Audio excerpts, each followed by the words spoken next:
Surgery में हमने एसाफेगस को स्टार्ट किया है। तो कल हमने पढ़ा था बोरहेव सिंड्रोम, ठीक है। आज हम पढ़ेंगे कि मेलुरी वेस्ट टियर और बोरहेव सिंड्रोम में क्या फ़र्क है। तो यहाँ पे लिख ले मेलुरी वेस्ट टियर और यहाँ पे लिखे बोरहेव सिंड्रोम।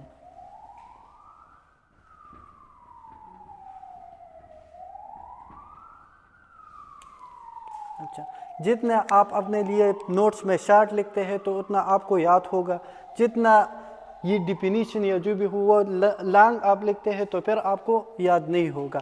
तो मेलुरी वेस्ट टियर और बोरहेव सिंड्रोम दोनों किस चीज़ की मसला है? एसोफेगस की, ठीक है। तो इसमें जो लिख ले longitudinal mucosal tear at lower end of esophagus।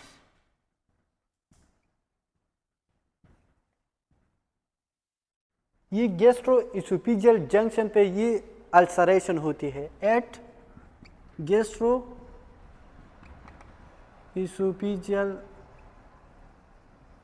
Junction. और बोरहेव सिंड्रोम में मसला कहाँ पे होती है? यहाँ पे जो हमारे पास टीयरिंग है वो म्यूकोजा और सब म्यूकोजा की होगी, और यह बोरहेव सिंड्रोम में अबाउट 2 to 3 सेंटीमीटर अबाव होता है। और इसमें सारे के लिए म्यूकोजा, सब म्यूकोजा, मस्कुलेरस और एडवेंटिशिया रप्चर होते हैं। तो इसमें लिख ले बोरहेव सिंड्रोम में क्या होते हैं?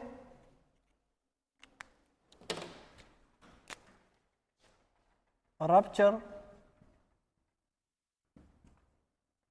of all layer of esophageal wall।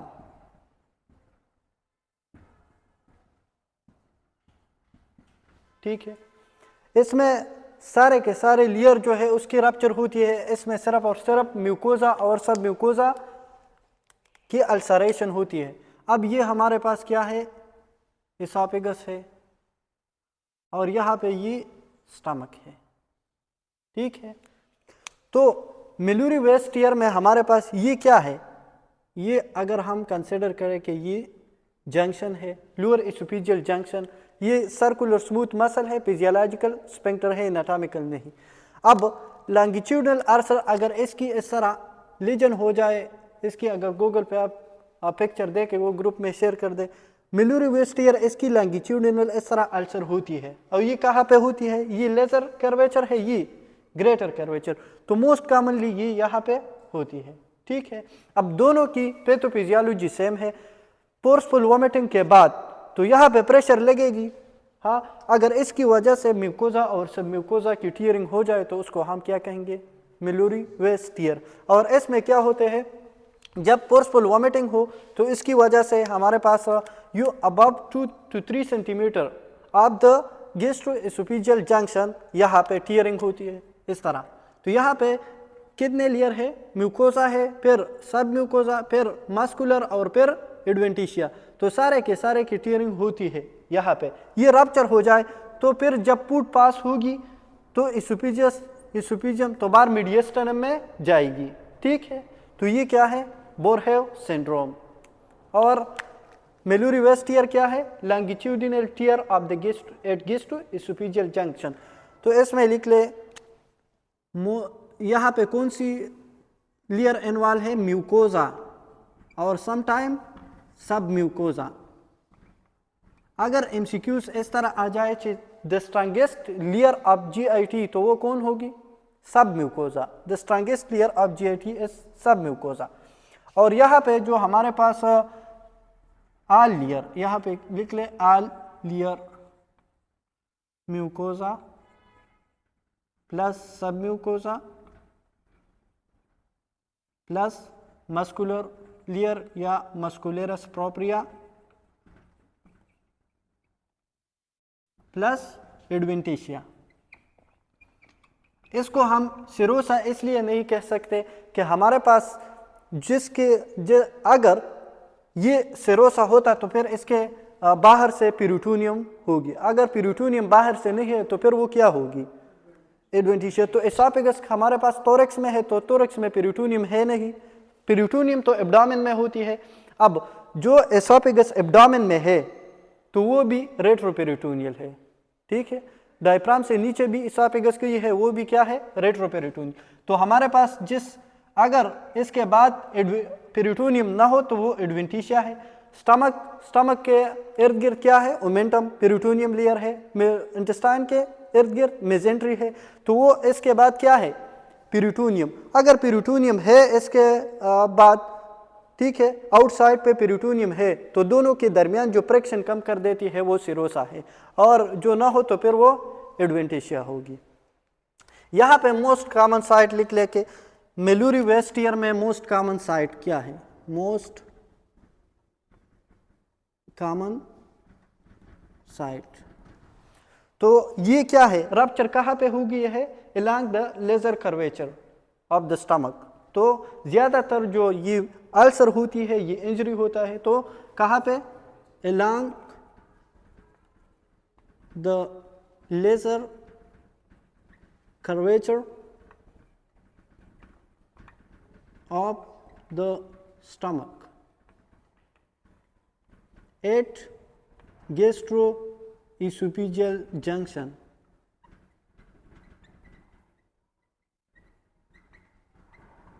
Gastro-oesophageal junction को दूसरा नाम क्या है?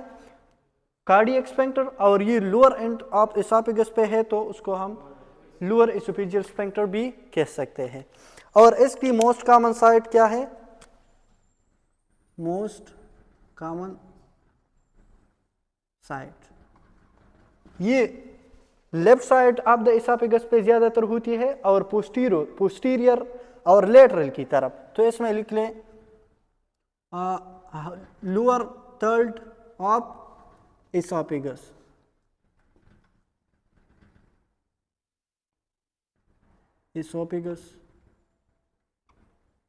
दूसरा इसमें लिख ले कि ये लेफ्ट साइड पे होती है, लेफ्ट साइड। और तीसरा बात यह है कि ये पोस्टीरो लेटरल। सिंपल है, पोस्टीरो लेटरल, लेफ्ट साइड, और मतलब ये ग्रेटर कर्वेचर की तरफ है। अब ये लेजर कर्वेचर की तरफ है और वो लोअर पार्ट में होती है, और लेफ्ट साइड पे है पोस्टीरो लेटरल। पोस्टीरो का मतलब है बिहाइंड, और लेटरल का मतलब है आउटसाइड। ये मीडियम है, जो स्टर्नम के नजदीक हो तो मीडियल साइड, तो वो लेटरल की तरफ है। अब इसकी रिस्क फैक्टर क्या है?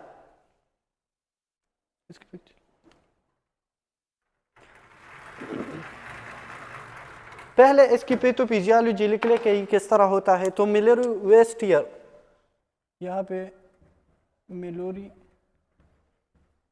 वेस्ट ईयर और बोरहेव सिंड्रोम,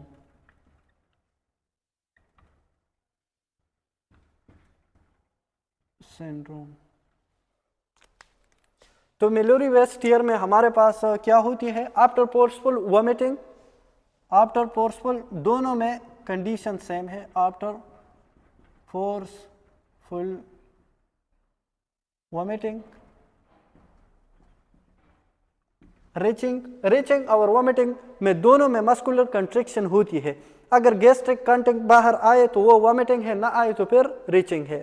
तो वॉमिटिंग, रीचिंग या कपिंग, ठीक। इसकी वजह से क्या होती है? Increase intra abdominal pressure. Intra abdominal pressure तो इंक्रीज होती है जब मसल की कंट्रिक्शन होती है। तो इसमें लिख रहे क्या होगी? Increase intra abdominal pressure. अब जब ये प्रेशर यहाँ पे इंट्रा एब्डोमिनल प्रेशर इंक्रीज हो जाए तो कभी कभार इसमें गैस्ट्रोएसोफेजियल जंक्शन में क्या होती है? इसकी अल्सरेशन होती है। अल्सर, तो अल्सरेशन, और ये कहाँ पे होती है? At gastroesophageal junction.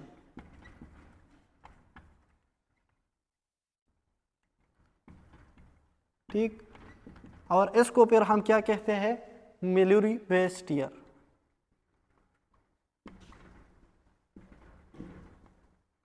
तो इसमें मिलूरी वेस्ट ईयर में हमारे पास कौन कौन सी लेयर इन्वॉल्व होगी, म्यूकोजा, सब म्यूकोजा। और बोरहेव सिंड्रोम में सारे के सारे लेयर रप्चर हो जाते हैं, तो फिर गैस्ट्रिक कंटेंट बाहर होंगी। इसमें पैथोफिजियोलॉजी इस तरह है, ये तो हमने लिखा भी था। आफ्टर फोर्सफुल वॉमिटिंग,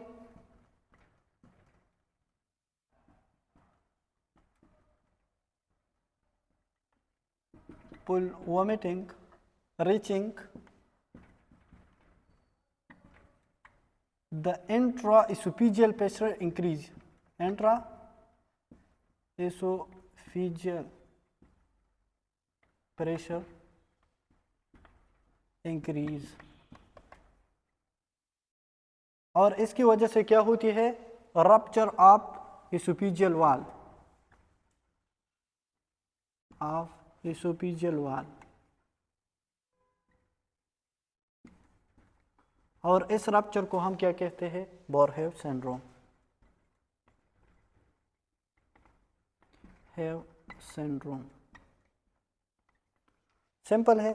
इसमें हमारे पास इस तरह होता है, ये एसाफेगस है, ये स्टमक है, ठीक। अगर जब वॉमिटिंग होती है तो यहाँ पे ये स्फिंक्टर रिलैक्स होते हैं और ये गैस्ट्रिक कंटेंट एसाफेगस में जाएगी। अगर ये एसाफेगस में जाएगी तो इसकी वजह से इंट्राएसोफेजियल प्रेशर क्या होगी, इंक्रीज। अगर वो इतना इंक्रीज हो जाए कि ये एसोफेजियल को रप्चर करे, जब ये प्रेशर इंक्रीज होगी तो लोअर साइड पे ज़्यादा इंक्रीज हुई, जब ऊपर जाएगी तो प्रेशर कम होगी। तो रप्चर कहाँ पे ज़्यादा होगी, लोअर साइड पे, और पोस्टीरियर लेटरल लेफ्ट साइड पे ज़्यादा होगी। मोस्ट कॉमन साइड ये है, तो इसको हम बोरहेव सिंड्रोम कहते हैं। तो इन दोनों में डिफरेंस ये है। अब इसकी क्लिनिकल पिक्चर लेके कि क्लिनिकल पिक्चर इसकी क्या होगी।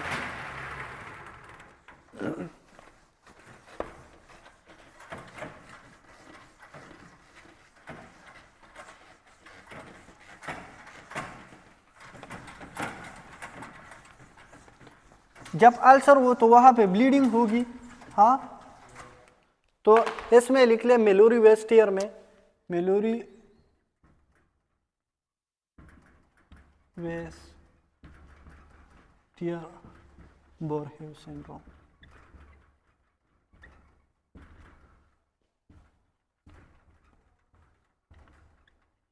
अच्छा, यहाँ पे जब अल्सर से ब्लीडिंग होगी तो हीमाटेमेसिस, हीमाटेमेसिस, ठीक। और इसके साथ साथ यहाँ पे पेन होती है एज कंपेयर टू बोरहेव सिंड्रोम वो कम। सिर्फ म्यूकोजा सब म्यूकोजा तो यूजुअली क्या होते हैं, mild pain, usually mild pain. इसके लिए बोरहेव सिंड्रोम में एक ट्रायड होता है, बोरहेव सिंड्रोम में ट्रायड होता है, मैकलर ट्रायड उसका नाम है। सिम्टम इसकी क्या है, मैकलर ट्रायड। अब मैकलर ट्रायड की क्या है, इसमें पहले वॉमिटिंग होती है, फोर्सफुल वॉमिटिंग, तो वॉमिटिंग, अब वॉमिटिंग और रीचिंग लिख ले, वॉमिटिंग हो या रीचिंग हो, ठीक है। वॉमिटिंग के बाद फिर क्या होगी, welcome, chest pain, chest pain, इसके बाद चेस्ट पेन होगी। और ये पेन अब एसोफेगस स्टर्नम के पीछे है तो रेट्रोस्टर्नल पेन होगी।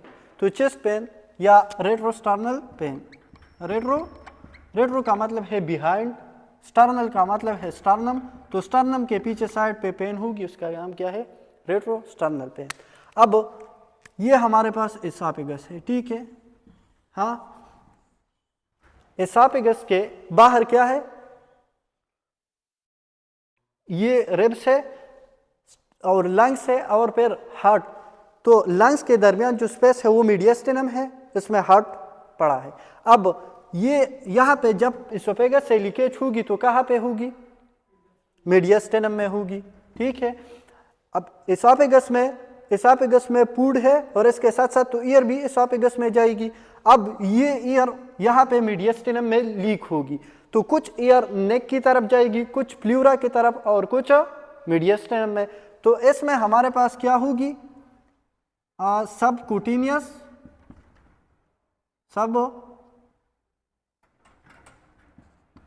सबक्यूटेनियस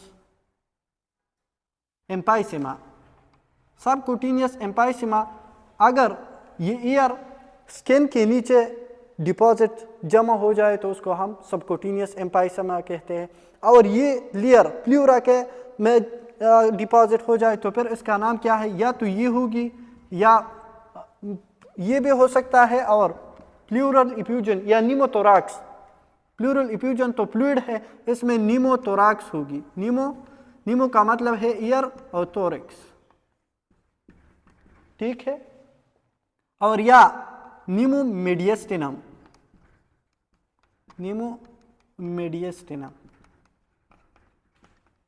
इसके ट्राइएड में सबक्यूटेनियस एम्पाइसेमा होगी। तो ये कितनी चीजें हैं, इसको मैकुलर ट्राइएड कहते हैं, ठीक। अब इसकी रिस्क फैक्टर क्या है, रिस्क फैक्टर तो ये वोमिटिंग है, ठीक। अब इन्वेस्टिगेशन इसकी हम किस तरह करेंगे, या रिस्क फैक्टर इसके लिख ले। रिस्क फैक्टर दोनों की क्या है, सेम है। तो रिस्क फैक्टर में हमारे पास क्या होगी, अल्कोहलिज्म, जो ज्यादा अल्कोहल पीते हैं। बुलीमिया क्या है,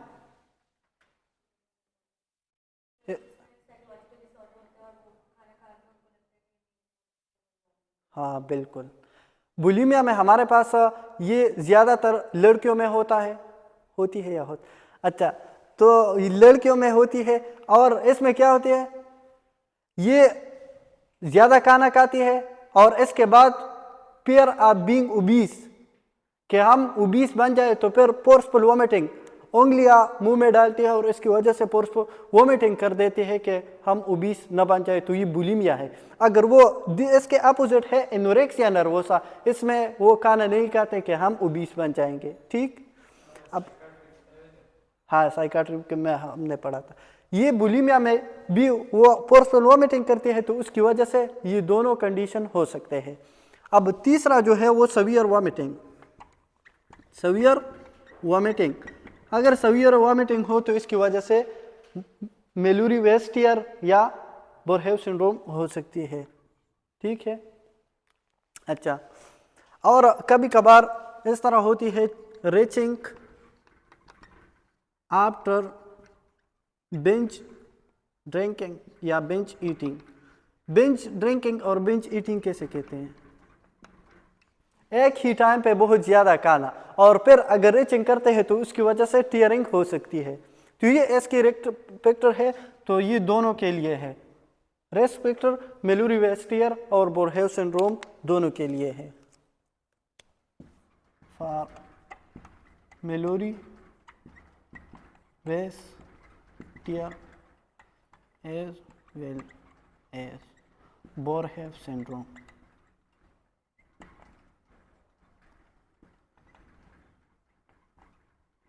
अच्छा, तो फिर हम इसकी इन्वेस्टिगेशन भी करेंगे, और इसकी इन्वेस्टिगेशन किस तरह करेंगे, इसकी पिक्चर।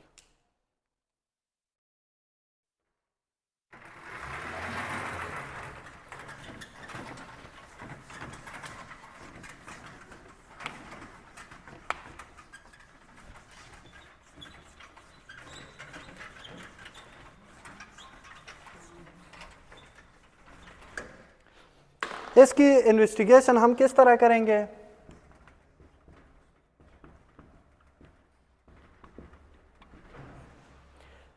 आपके ख्याल में मेलुरी वेस्टियर की हम कौन सी, बेरियम सॉल्व या endoscopy? Why not barium solve? Yes, barium swallow not sensitive to detect the superficial mucosa in submucosa। तो इसके लिए हम प्रेफर नहीं कर सकते, तो इसके लिए क्या करेंगे, अपर GIT एंडोस्कोपी तो क्या करेंगे, अपर GIT एंडोस्कोपी को क्या कहते हैं, GIT एंडोस्कोपी। ठीक, अपर GIT में हमारे पास एसाफेगस है, फिर स्टमक है और फिर ड्यूडिनम है। अब ड्यूडिनम और तो इसको हम क्या कहते हैं, एसोपेगो और फिर क्या है, गैस्ट्रो और फिर गैस्ट्रो ड्यूडिनोस्कोपी,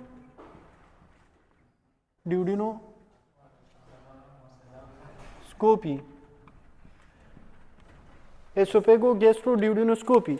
और इसके थ्रू हम ये डिटेक्ट कर सकते हैं कि म्यूकोजा और सब म्यूकोजा की अल्सरेशन। हाँ नहीं, अभी उनको पता है। आज तो यूनिवर्सिटी की क्लास भी मैंने लिया था, टीचर ने मुझे बताया था कि आप क्लास से 2-3 घंटे वहाँ पे लिया था। अच्छा, तो दूसरा जो है वो हमारे पास क्या है, अपर GIT endoscopy, एसोपेगो gastro ड्यूडिनोस्कोपी।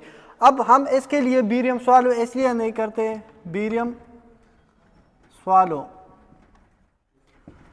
not sensitive to detect the superficial mucosa submucosa tear, not sensitive to detect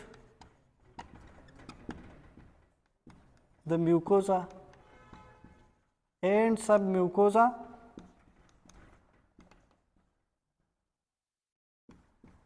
superficial mucosa and submucosa ulceration। ठीक है, और इसके लिए ये किस चीज के लिए था, मिलूरी वेस टियर, मिलूरी वेस टियर। ठीक, तो बोरहेव सिंड्रोम के लिए हम क्या करेंगे, बोरहेव सिंड्रोम, बोरहेव सिंड्रोम के लिए बेरियम स्वालो और एंडोस्कोपी, बेरियम स्वालो। इसके लिए हम करते हैं कंट्रास्ट एसोपेगोग्राफी,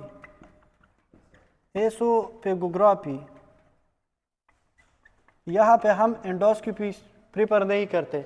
अब कंट्रास्ट एसोपेगोग्राफी करते हैं किस चीज़ की, with water soluble contrast, water soluble contrast. अब यहाँ पे परफोरेशन है तो हम बेरियम यूज नहीं करते, बेरियम में डिस्टेनाइटिस करा सकता है। यहाँ पे क्या है, यहाँ ये एसोफेगस है, यहाँ पे इसकी टीयरिंग हो गई है। अगर बेरियम लीक हो जाए और मीडियस्टेनम में चला जाए तो इसकी वजह से क्या होती है, मीडियस्टेनाइटिस। तो बेरियम हम नहीं यूज करते, इसके जगह कंट्रास्ट एसोपेगोग्राफी करते हैं। इसमें जो हम कंट्रास्ट यूज करते हैं वो गैस्ट्रोग्राफिन है, गैस्ट्रोग्राफिन या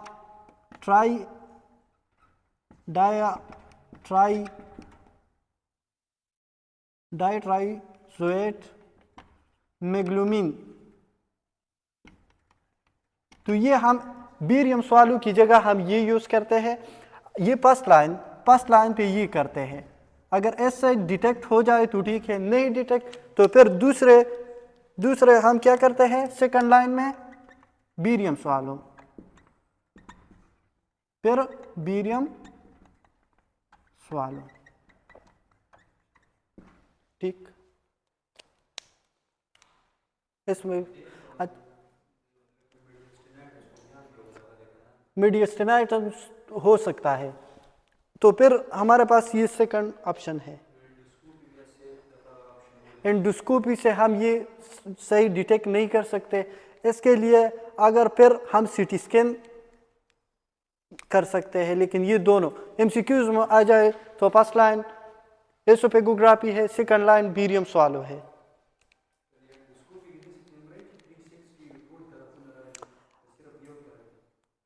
वो उसमें एंडोस्कोपी में जब अल्ट्रासाउंड प्रोब इसके एंड पे हो तो फिर इसके लिए हम एंडोस्कोपी अल्ट्रासाउंड उसे कहते हैं। वो फिर उसकी ओरिजिन, उसकी साइज डिटेक्ट कर सकते हैं कि ये इसकी ट्यूमर की साइज कितने हैं, तो फिर हम इसके लिए एंडोस्कोपिक अल्ट्रासाउंड करते हैं। ये इस तरह है, ये 3 ट्यूब है, एंडोस्कोप 3 ट्यूब होता है और इसमें लाइट है और कैमरा है इधर। तो इस पे जो लाइट है वो अंदर के आर्गन को क्या करेगी, लाइट, और ये कैमरा है तो कैमरे के थ्रू हम स्क्रीन पे ये देखेंगे कि क्या मसला है। अब अगर यहाँ पे अल्ट्रासाउंड प्रोब हो तो अल्ट्रासाउंड की जो वेव है वो नीचे जाएगी कि ये म्यूकोजा से है, सब म्यूकोजा से है, तो फिर हमें डिटेल पता चलेगा।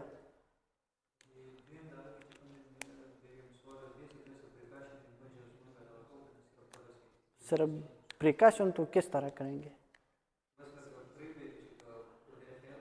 हाँ अच्छा इसकी तो ट्रीटमेंट हमने पढ़ा था कि इसकी क्लोजर स्टिचिंग करेंगे, ठीक है। और इसके लिए तो जो ट्रीटमेंट हम किस तरह करेंगे, जो फर्स्ट लाइन ट्रीटमेंट इसमें हमारे पास प्रोटॉन पंप इनहिबिटर देंगे, प्रोटॉन पंप इनहिबिटर, और मीटोक्लोप्रामाइड डोमपेरिडोन हम दे सकते हैं। अच्छा, लेकिन डोमपेरिडोन और मीटोक्लोप्रामाइड इतना इंपॉर्टेंट, वो वॉमिटिंग को कम कर देती। वो एंटी एमेटिक्स में कौन कौन सी ड्रग थे? वो डोमपेरिडोन, मीटोक्लोप्रामाइड D2 रिसेप्टर को इनहिबिट कर देता है तो वॉमिटिंग नहीं होगी। सेट्रान, जितने भी ऑन्डेनसेट्रान और ग्रेनिसेट्रान, वो क्या करते हैं, 5H2 सेरोटोनिन रिसेप्टर को इनहिबिट कर देता है। अगर कीमोथेराप्यूटिक वॉमिटिंग हो तो फिर ऑन्डेनसेट्रान देंगे, ठीक। और फर्स्ट स्टेज में, अर्ली स्टेज में ना हो तो फिर इनके 1 रिसेप्टर, इसके बाद इसके साथ हम ऐड करते हैं एप्रीपेटेंट, रोलापेटेंट, ठीक।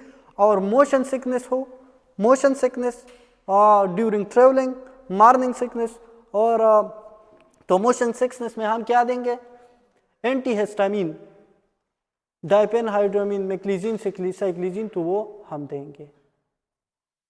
अच्छा, pyridoxine, pyridoxine pregnancy, morning sickness में पेरिडॉक्सिन भी बेस्ट है।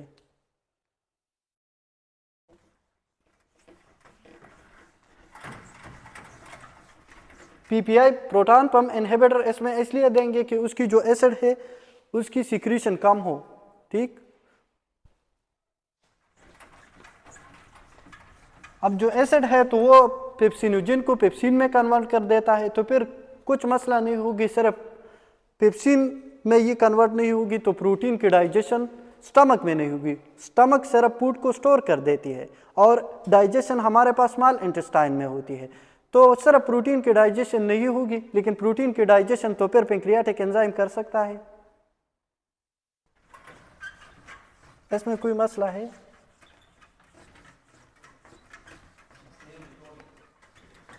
हाँ,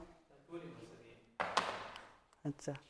दूसरा जो हमारे पास है वो एसोफेगाइटिस, एसोफेगाइटिस।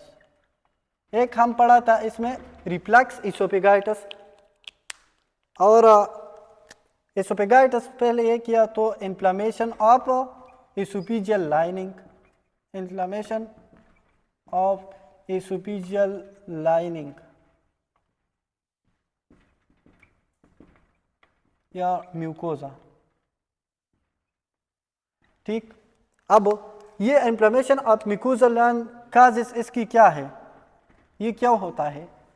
तो मोस्ट कॉमन काज अगर पूछा जाए तो वो हमारे पास एसिड रिफ्लक्स है। एसिड रिफ्लक्स, जब एसिड ऊपर जाएगी ना तो इसकी वजह से, ये स्फिंक्टर है तो इसकी वजह से इन्फ्लेमेशन ऑफ एसोफेगस हो सकती है, तो रिफ्लक्स एसोफेगाइटिस। तो एसिड रिफ्लक्स की वजह से मोस्ट कॉमन काज इसकी क्या है, तो इसमें लिख लिया मोस्ट कॉमन काज, ठीक। एमसीक्यूज में मोस्ट कॉमन काज हो तो फिर रिफ्लक्स एसोफेगस, ये इन्फेक्शन की वजह से भी हो सकती है, इन्फेक्शन। अच्छा, तो एक पंजाई का नाम बताइए जो एसोफेगाइटिस कराता है। कैंडिडा, कैंडिडा, कैंडिडा किस स्पीशीज से होता है? अल्बिकन का मतलब है वाइट, अगर वाइट स्पॉट हो तो फिर कैंडिडा अल्बिकन हो। तो इसके लिए फिर आप एंटीफंगल देंगे। वायरस से हो, हर्पीस वायरस की वजह से भी हो सकती है और साइटोमेगेलो वायरस की वजह से हो सकती है। साइटोमेगेलो वायरस ये इम्यूनो कम्प्रोमाइज पेशेंट में, इम्यूनो कम्प्रोमाइज पेशेंट जिसकी इम्यूनिटी वीक हो तो इसमें ये साइटोमेगेलो वायरस करा सकते हैं पेशेंट। अब ये हमारे पास ड्रग की वजह से भी हो सकती है। वो कौन सी ड्रग है जो एसोफेगाइटिस कराता है? इसमें एनसेड है, एनसेड, बिस्फास्फोनेट है और एंटीबायोटिक है। अल्कोहल, स्मोकिंग, स्पाइसी फूड, ये भी रिस्क फैक्टर है। इसकी ट्रीटमेंट हम किस तरह करेंगे और हम ये किस तरह इसके लिए इन्वेस्टिगेशन क्या करेंगे और क्लिनिकल फीचर क्या होगी? पहले तो इसकी क्लिनिकल फीचर लिख लें। क्लिनिकल फीचर तो पहले हार्ट बर्न होगी, इन्फ्लेमेशन ऑफ एसोफेगस, तो हार्ट बर्न होगी,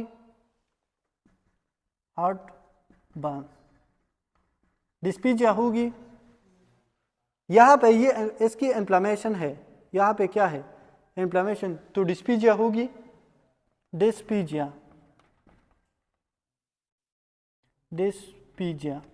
और ओडाइनोपीजिया, जब फूड पास होते हैं और इसकी इन्फ्लेमेशन है तो दर्द होगी, तो ओडाइनोपीजिया, ओडाइनोपीजिया। अब इसमें रिगर्जिटेशन होगी या नहीं?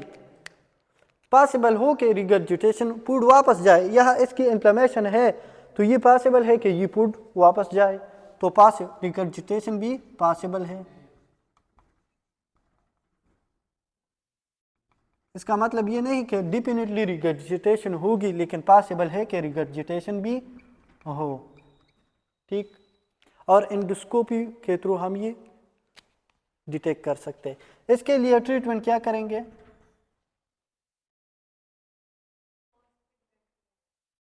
अच्छा, ट्रीटमेंट तो एक तो हम खास ट्रीट करेंगे कि कौन सी, कैंडिडा है तो क्या देंगे? एंटीफंगल, और वायरस है तो एंटीवायरल देंगे। ठीक, अब इसके लिए हम पीपीआई भी देंगे। ये ज़्यादातर मोस्ट कॉमन काज इसकी क्या है? एसिड रिफ्लक्स, तो पहले हम पीपीआई, प्रोटॉन पंप इनहिबिटर। ठीक, दूसरा हम लाइफस्टाइल बताएंगे पेशेंट को कि आप अवॉइड करें, क्या? लाइफस्टाइल मॉडिफिकेशन बताएंगे, lifestyle modification, avoid spicy food और अवॉइड अल्कोहल, अल्कोहल और स्मोकिंग। ठीक है, और लास्ट में हम जिस काज की वजह से है तो वो ट्रीट करेंगे, टू ट्रीट द काज। और यहाँ पे इन्वेस्टिगेशन में लिख ले एंडोस्कोपी, इन्वेस्टिगेशन, एंडोस्कोपी। ये हम बेरियम सॉल्व से डिटेक्ट नहीं कर सकते तो एंडोस्कोपी इसके लिए करें। हाँ,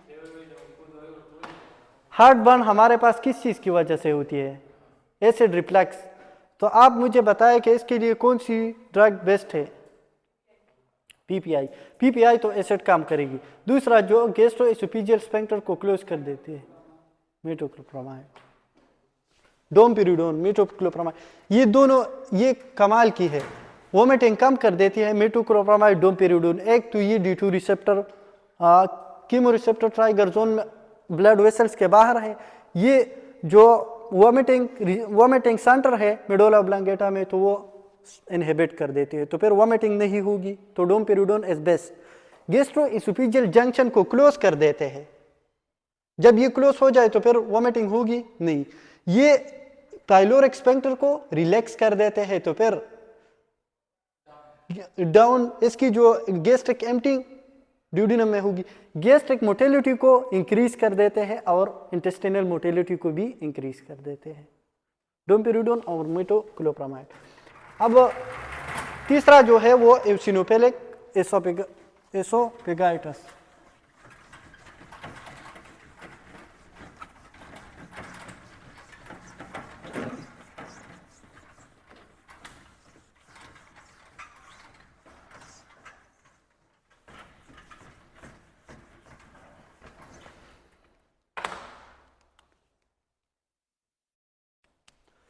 यूसिनोपेलिक एसोपेगाइटस, यूसिनोपेलिक एसोपेगाइटस।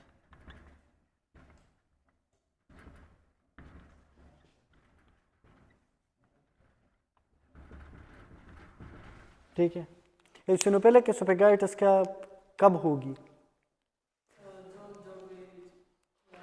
हमारे पास एक है बेसोपेल, एक है यूसिनोपेल।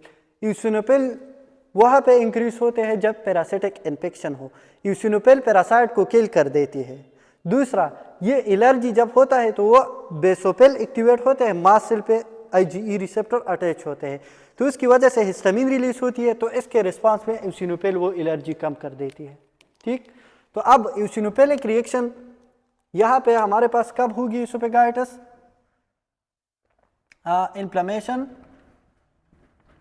inflammation of esophagus, esophageal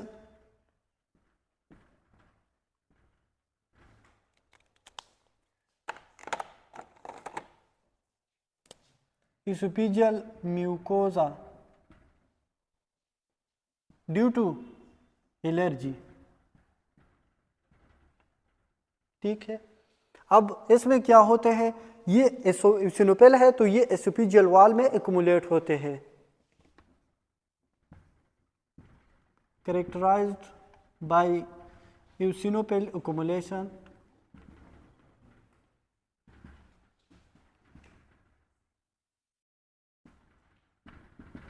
in esophageal wall।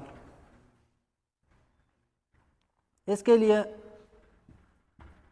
अब इसमें कंप्लेंट क्या होगी? कंप्लेंट सेम है, कंप्लेंट क्लिनिकल पिक्चर क्या होगी? सेम, हाँ, हार्टबर्न, डिस्पीजिया, ओडाइनोपीजिया,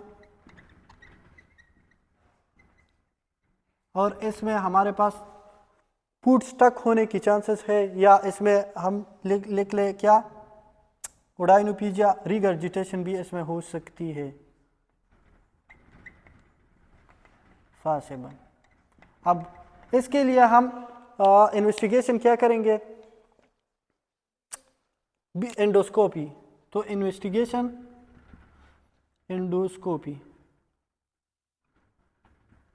अच्छा ये इम्पोर्टेंट है। ठीक है, एंडोस्कोपी पे अगर oesophagus, trachealisation of oesophagus, ring oesophagus, feline oesophagus, तो वो क्या होगी? यूसिनोपेलिक का एसोफेगस। तो इसमें क्या नज़र, एंडोस्कोपी पे क्या नज़र आएगी? ट्रिकियलाइजेशन, और ये एमसीक्यूज के लिए इम्पोर्टेंट है, ऑफ एसोफेगस, या इसको हम कहते हैं पिलाइन, पिलाइन एसोफेगस, और इसका तीसरा नाम क्या है? Ring oesophagus. रिंग, ट्रिकिया में रिंग होते हैं ना, रिंग एसोफेगस।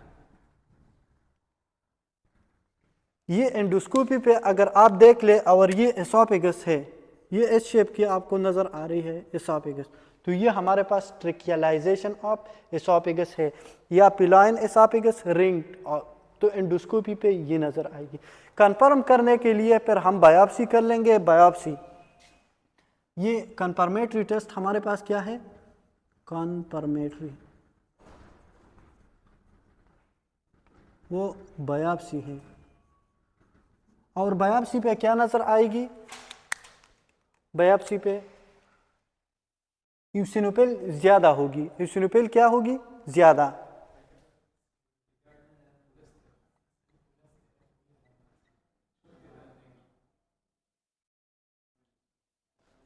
तो आप हमारे साथ जाएंगे ना? यूसिनोपेल अगर 15 से ज़्यादा है हाई पावर फील्ड पे, हाई पावर फील्ड पे, अगर हाई पावर फील्ड पे यूसिनोपेल ज़्यादा है किस चीज़ से?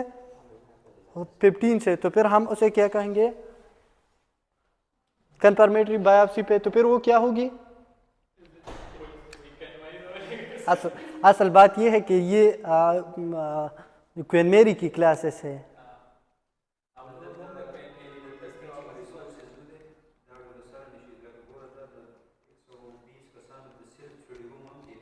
बिल्कुल, वो 60,000 पीस है उनकी क्वेदमेरी वालों की।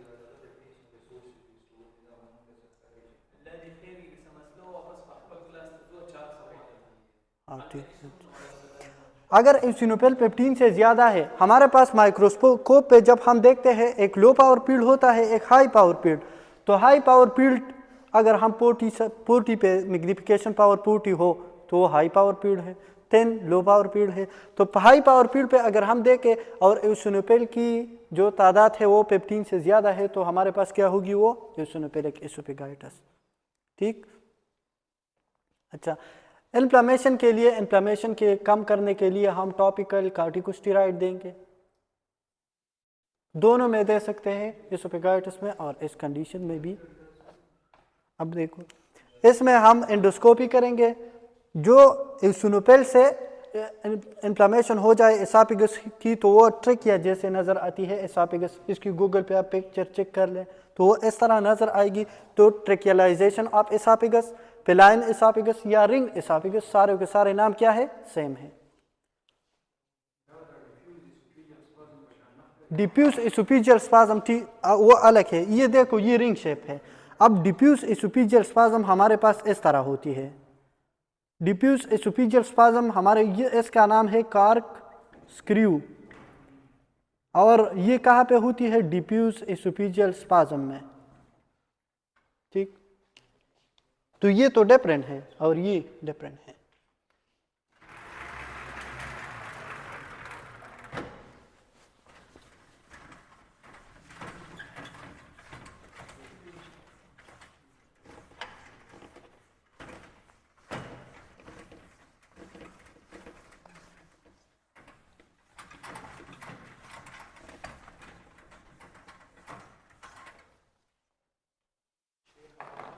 अच्छा, तीसरा जो हमारे पास है तो वो इसोफेजियल लायोमायोमा है। Oesophageal लायोमायोमा,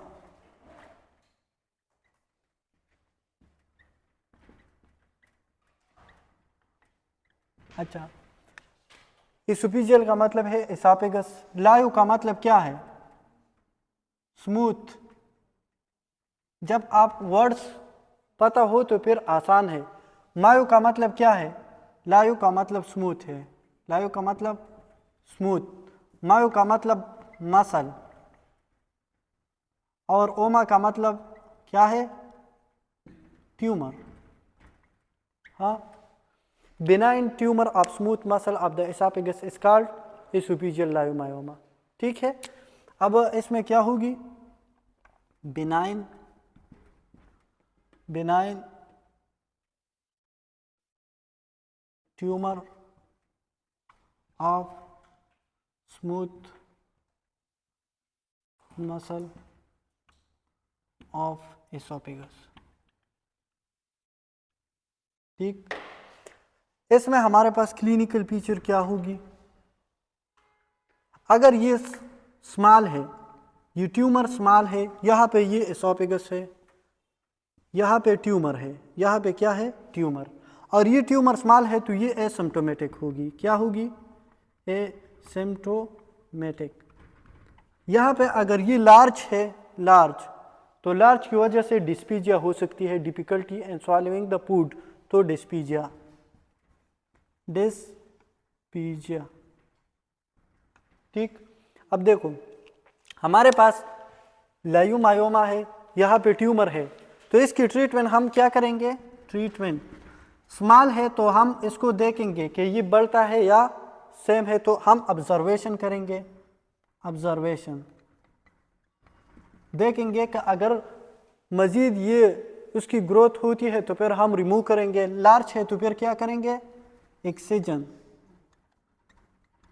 excision. और वो एक्सिजन जिसमें हम सिर्फ वो ट्यूमर को रिमूव कर देते हैं, बाकी जो टिश्यूज है वो इंजर नहीं करते, तो उसका नाम है एनोक्लिएशन, एनोक्लिएशन।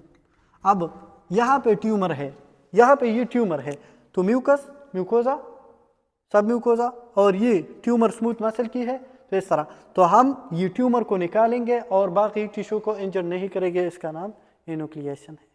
सिंपल, इसकी सर्जरी इस तरह है। और ये आसानी से होता है। जित लाइपोमा हो, जो ट्यूमर हो जिसमें हम बिनाइन ट्यूमर, बिनाइन ये तो कैंसरस नहीं है, तो बिनाइन ट्यूमर की सर्जरी इजी है। अच्छा, ये हम किस चीज़ से कंफर्म कर सकते हैं? तो अब इसके लिए हम बेरियम स्वालो कर सकते हैं। तो इन्वेस्टिगेशन हम इसमें क्या करते हैं? इन्वेस्टिगेशन बेरियम स्वालो, और बेरियम स्वालो पे ये किस तरह नजर आएगी? स्मूथ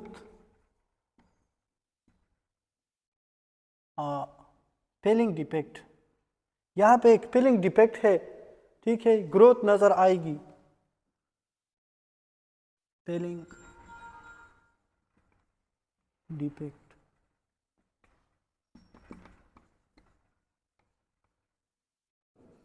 और इसके बाद हम एंडोस्कोपी कर सकते हैं। एंडोस्कोपी, एंडोस्कोपी से पता चलेगा कि ट्यूमर है, ठीक है, तो ये हमें बताएगी। और इसके बाद एंडोस्कोपिक अल्ट्रासाउंड भी, एंडोस्कोपिक अल्ट्रासाउंड ये कंफर्म है, कंफर्म कि इसकी साइज, मतलब ये तो एंडोस्कोपी 3 ट्यूब एंटर कर देते हैं ये एंडोस्कोप, और इसमें प्रोब, अल्ट्रासाउंड प्रोब होती है। वो जो अल्ट्रासाउंड वेव है, साउंड वेव, अल्ट्रासाउंड में साउंड वेव होती है, तो वो नीचे जाएगी म्यूकोजा, सब म्यूकोजा में, और फिर हमें पता चलेगा कि ये ओरिजिन इसकी कहाँ तक है। तो ये हमें बताएगी क्या? Origin and size of tumour, ठीक है। इसके लिए फिर हम एंडोस्कोपिक अल्ट्रासाउंड करेंगे और इससे कंफर्म पता चलेगा कि ये कहाँ से अराइज हो गई है और इसकी साइज कितने है। ये एंडोस्कोप तो सिर्फ बाहर से हमें दिखा सकते हैं कि ये ग्रोथ है, हाँ, लेकिन नीचे जाने के लिए इसके लिए ये साउंड वेव म्यूकोजा, सब म्यूकोजा में नीचे जाएगी ना, और इसके लिए वो इमेज हमें फिर स्क्रीन पे नज़र आएगी कि इसके ओरिजिन कहाँ से है और साइज कितनी है।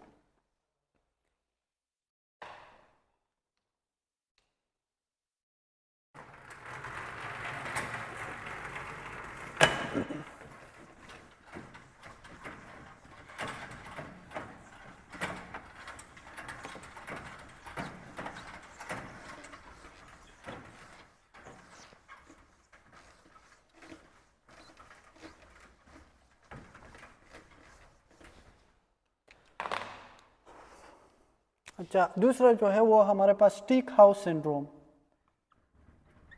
स्टीक हाउस सिंड्रोम, या स्टीक हाउस, इस केस स्टीक हाउस सिंड्रोम। नाम इसकी डिफिकल्ट होते हैं लेकिन जो कंडीशन है वो इजी है। ये क्या है? Simple, obstruction of esophagus, obstruction of esophagus by food. अब ये क्या है? ऑब्स्ट्रक्शन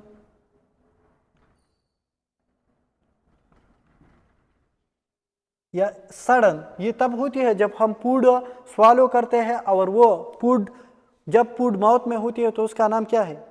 फूड जब माउथ से पास होती है तो बोलस, और जब स्टमक में होती है तो फिर कायम या कायल? कायम। अच्छा, तो फिर कायम। अब sudden obstruction of esophagus due to food, solid food, ठीक है,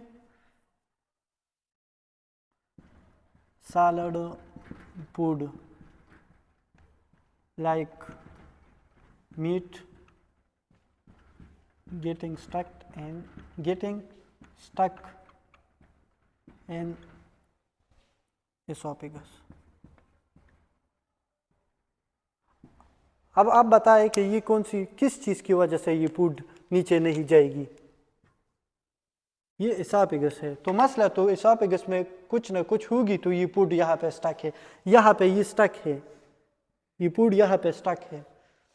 अगर एसोफेगस नैरो हो जाए, पेप्टिक स्ट्रक्चर हमने पढ़ा था, रिफ्लेक्स एसोफेगाइटिस, तो पेप्टिक स्ट्रक्चर में फिब्रोसिस होती है यहाँ इस तरह, तो फिर फूड जाएगी। तो इसमें लिख ले काजेज, काजेस पेप्टिक स्ट्रक्चर, दूसरा एसोफेजियल नैरोविंग, एसोफेजियल नैरोविंग, और तीसरा शार्ट्स की रिंग, शार्ट्स की रिंग। व्हाट इज शार्ट्स की रिंग? अच्छा, ये इसलिए पता नहीं कि ये कभी बाजी लोगों में ये फिजियोलॉजिकली होते हैं। यहाँ पे हमारे पास क्या है? अच्छा, ये पढ़ लो तो फिर इसके बाद हम शार्ट्स की रिंग पढ़ते हैं। और इसकी ट्रीटमेंट हम क्या किस तरह करेंगे? एक तो पीपीआई देंगे, प्रोटॉन पंप इनहिबिटर, और स्टिक हाउस सिंड्रोम में हमारे पास जो ऑब्स्ट्रक्शन किस चीज़ की वजह से है तो वो ट्रीट करेंगे। शार्ट्स की रिंग हमारे पास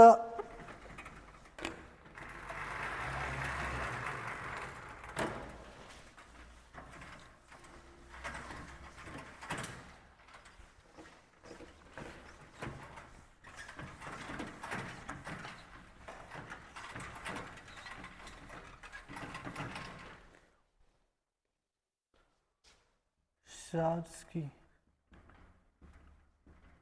रिंग ये 5 से लेकर 15% तक लोगों में होती है। और ये क्या है? Thin circular ring of tissue, tissue की एक सर्कुलर रिंग है गैस्ट्रोइसोफेजियल जंक्शन पे, at gastroesophageal junction, gastroesophageal junction. और ये कितने यहाँ पे है? ये हमारे पास एसोफेगस है, स्टमक है, और यहाँ पे ये क्या है? गैस्ट्रोइसोफेजियल जंक्शन है। तो कुछ लोगों में ये रिंग भी पाए जाते हैं, सर्कुलर रिंग ऑफ टिश्यू, यहाँ पे इस तरह। कुछ लोगों में ये भी पाए जाते हैं, उसका नाम क्या है? शार्ट्स की रिंग। ये 5 to 15% ऑफ पीपल पॉपुलेशन। और ये हमारे पास फिजियोलॉजिकल है, क्या है? फिजियोलॉजिकल। पैथोलॉजिकल भी हो सकते हैं। अगर ये पैथोलॉजिकल हो, इसकी वजह से ऑब्स्ट्रक्शन ऑफ फूड हो जाए तो फिर स्टिक हाउस सिंड्रोम भी शार्ट्स की रिंग की वजह से हो गई तो पैथोलॉजिकल, पैथोलॉजिकल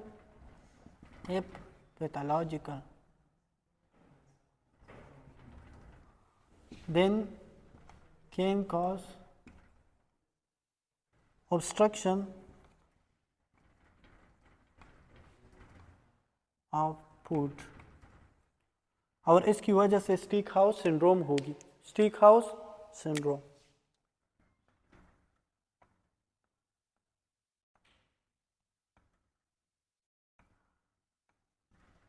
सिंपल है। शार्ट्स की रिंग कुछ लोगों में होते हैं, कुछ में नहीं। 5 से 15% तक लोगों में ये होते हैं। ये गैस्ट्रोइसोफेजियल जंक्शन में टिश्यूज की एक टिश्यूज है, ठीक है। सर्कुलर रिंग ऑफ टिश्यूज है गैस्ट्रोइसोफेजियल जंक्शन पे। 5 से 15% लोगों में होते हैं। और जब ये पैथोलॉजिकल हो तो इसकी वजह से फूड स्टक हो सकती है, ठीक। और फूड स्टक जब एसोफेगस में स्टक हो जाए तो फिर इस कंडीशन को स्टिक हाउस सिंड्रोम कहते हैं। अच्छा, इसके लिए तो हमने पढ़ा कि ये ज़्यादातर जो मसले हैं वो किस चीज़ की वजह से होती है? एसिड की रिफ्लक्स की वजह से एसोफेगस के मसले हैं, ठीक। तो ये जो गैस्ट्रोएसोफेजियल स्फंक्टर क्लोज कर देती है वो कौन सी ड्रग है? हाँ, मीटोक्लोप्रामाइड, मीटोक्लोप्रामाइड। और इसके साथ मीटोक्लोप्रामाइड और एंटी एमेटिक्स में हम दूसरा ड्रग जो पढ़ा था वो क्या था? डोमपेरिडोन। और दोनों किस चीज़ के लिए यूज़ होते हैं? वॉमिटिंग के लिए। वॉमिटिंग को एंटी एमेटिक से वॉमिटिंग को रोकने के लिए वॉमिटिंग को रोकते हैं। अब ये एंटी एमेटिक से, ये क्या है? एंटी एमेटिक,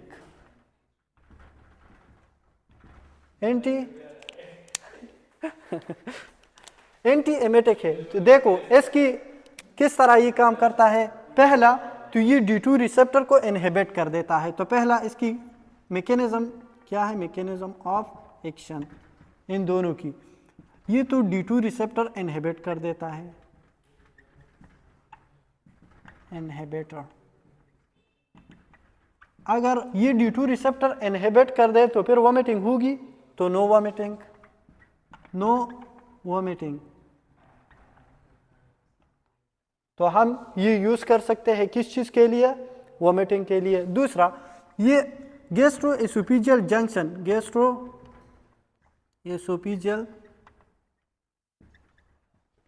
जंक्शन ये क्लोज कर देती है, क्लोज।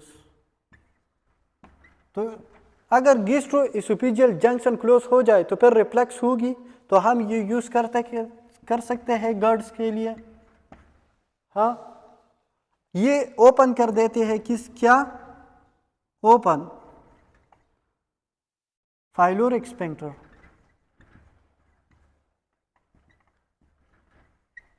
अगर पाइलोरिक स्फिंक्टर ये रिलैक्स कर देता है तो गैस्ट्रिक एम्पटिंग होगी, गैस्ट्रिक एम्पटिंग। तो ये क्या कराता है, गैस्ट्रिक एम्पटिंग।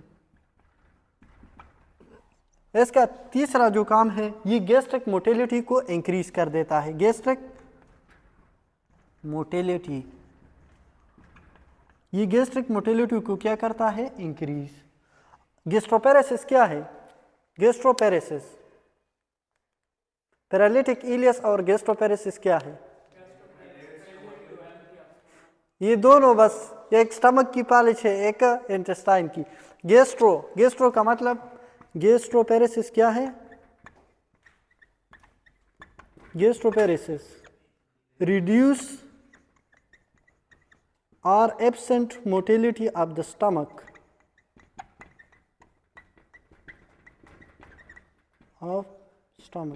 अगर इस तरह एमसीक्यूज आ जाए, ड्रग ऑफ चॉइस पास गैस्ट्रोपेरेसिस,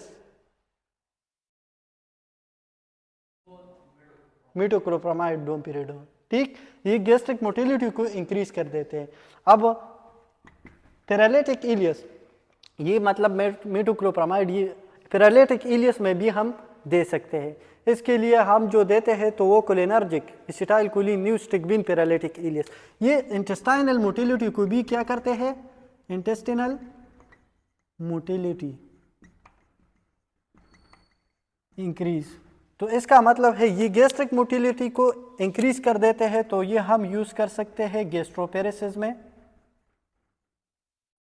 और ये पैरालिटिक इलियस का मतलब है रिड्यूस या absence motility of the peristalsis या मोटिलिटी ऑफ द इंटेस्टाइन। हाँ, तो पैरालिटिक इलियस के लिए हम ये यूज कर सकते हैं। टाइम ज़ाया न हो जाए आपसे। पैरालिटिक इलियस, हाँ, अल्लाह दे खैर कही। तो इंटेस्टाइन, अब आप मुझे बताएं कि मीटोक्लोप्रामाइड और डोमपेरिडोन कौन कौन सी कंडीशन में देंगे। वॉमिटिंग के लिए दे सकते हैं, गर्ड्स के लिए दे सकते हैं, अपर एसोफेजियल स्फिंक्टर को क्लोज कर देते हैं, लोअर एसोफेजियल, तो फिर आप ये कंस्टिपेशन के लिए भी दे सकते हैं। ये गैस्ट्रिक मोटिलिटी, इंटेस्टाइनल मोटिलिटी को इंक्रीज कर देते हैं। तो गैस्ट्रोपेरेसिस में हम दे सकते हैं, पैरालिटिक इलियस में दे सकते हैं। अच्छा, कुछ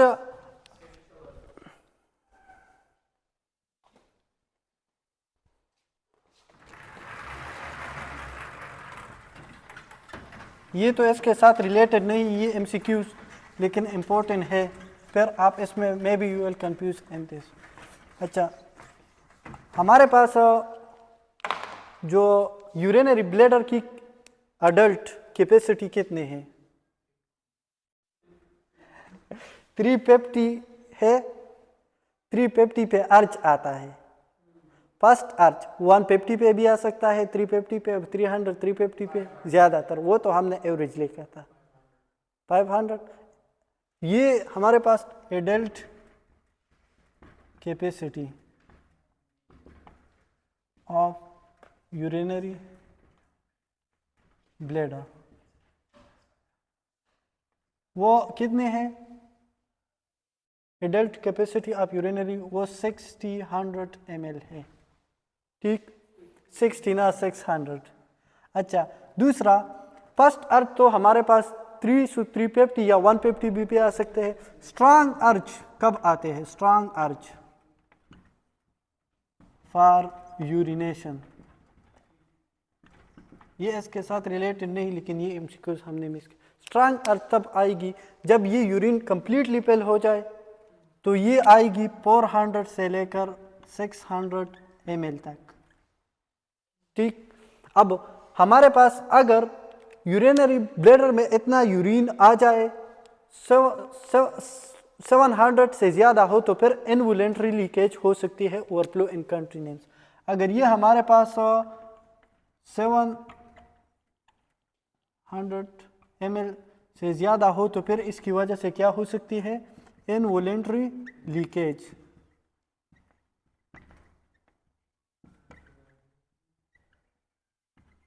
ठीक।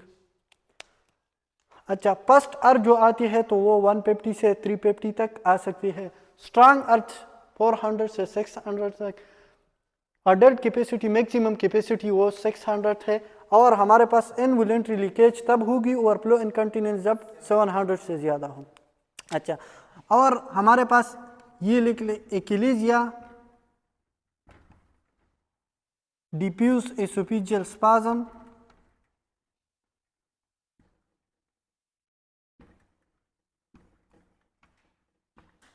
और इसके साथ साथ एसोफेजियल कैंसर।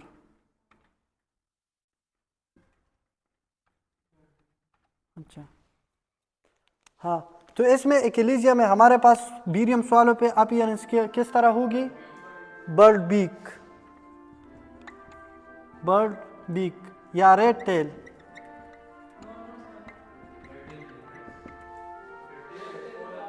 अब देखो, ये एसोफेगस है, ठीक है, ये यहाँ पे क्या है, क्लोज है, तो इसका नाम क्या है, एकिलीजिया है। अच्छा, जब ऊपर से प्रेशर ज़्यादा होगी ना, हाँ, तो ये नीचे जो गैस्ट्रोएसोफेजियल स्फिंक्टर है वो किस तरह होगी, जब ऊपर प्रेशर ज़्यादा है तो गैस्ट्रोएसोफेजियल स्फिंक्टर इस तरह होगी, हाँ, ऊपर से जो प्रेशर है तो ये गैस्ट्रोएसोफेजियल स्फिंक्टर इस तरह है, तो ये बर्बीक नज़र आएगी। और रेड टेल किस तरह है, रेड की टेल, हाँ, वो तो मैंने गलत लिखा था, हाँ, तो मैंने कंफ्यूजन के लिए एप्पल कोर के लिए रेड टेल लिखा था। ये रेड टेल इस तरह है ना, तो गैस्ट्रो बर्बीक अपीयरेंस और रेड टेल सेम है। हमारे पास जो डिफ्यूज एसोफेजियल स्पाज्म है तो इसमें कार्क स्क्रू अपीयरेंस है, और इसमें हमारे पास एसोफेजियल कैंसर में क्या है, इसमें एमसीक्यूज था, इसके आज के टेस्ट में था, आपने क्या सेलेक्ट किया था,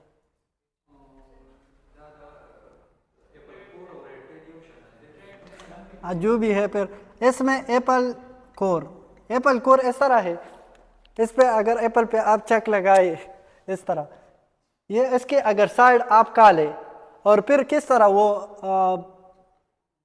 इस तरह, यार ये तो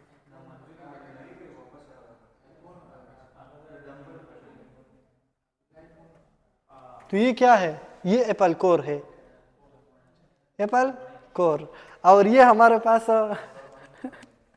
एप्पल कोर और बर्बीक या रेड टेल हमारे पास क्या है, एकिलीजिया में डिफ्यूज एसोफेजियल कार्क स्क्रू, और कार्क स्क्रू ये इस तरह है,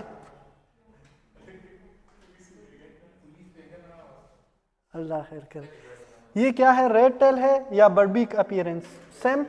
अब देखो, कार्क स्क्रू तो इस तरह होता है, एसाफेगस, और एप्पल कोर इस तरह, यार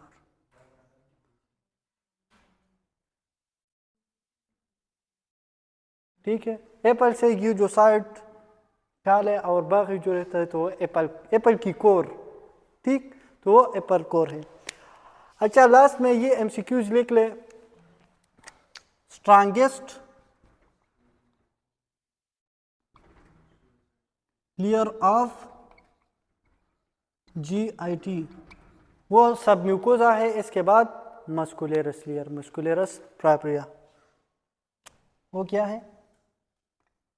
सब म्यूकोजा। ठीक, इसमें कोई क्वेश्चन है? बस ये कॉपी है इसकी।